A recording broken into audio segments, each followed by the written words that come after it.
বরিশাল বিশ্ববিদ্যালয়ে পেনশন সংক্রান্ত কর্মসূচি চলাকালীন সময়ে কর্মকর্তাদের দুই গ্রুপের মধ্যে সংঘর্ষের ঘটনা ঘটেছে। এতে আহত হয়েছেন অন্তত ৫ জন। সকালে বিশ্ববিদ্যালয়ের একাডেমিক ভবনের নিচতলায় এই ঘটনা ঘটে। পুলিশ জানায়, অফিসার্স অ্যাসোসিয়েশন নামে বিশ্ববিদ্যালয় কর্মকর্তাদের একটি সংগঠন রয়েছে।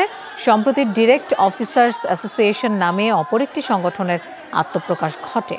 এই নিয়ে বেশ কিছুদিন ধরে কর্মকর্তাদের মাঝে চাপা উত্তেজনা বিরাজ করছে। সকালে পেনশন সংক্রান্ত প্রত্যয় স্কিম প্রজ্ঞাপন প্রত্যাহার দাবিতে চলমান আন্দোলনে অংশ নেয় ডিরেক্ট অফিসার্স অ্যাসোসিয়েশনের সদস্যরা। গতকাল থেকেই একই স্থানে কর্মসূচি পালন করে আসছে অফিসার্স অ্যাসোসিয়েশন।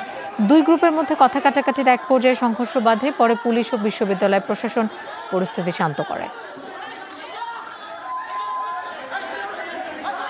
গুটি কয়েক কর্মকর্তা ডিরেক্ট অফিসার্স অ্যাসোসিয়েশন এই নামের একটি ব্যানার নিয়ে এই প্রোগ্রামে এসে দাঁড়াতে চেয়েছে। এটি আপনারা অনুমোদিত কোনো সংগঠন নয় এবং যেহেতু দাবি এক এবং অভিন্ন, সেহেতু আপনারা আমাদের সাথে এসে দাঁড়ান। কিন্তু তারা কোনোভাবেই এটি মানেনি। একটা ব্যানার আমরা ওখানে টানিয়েছি।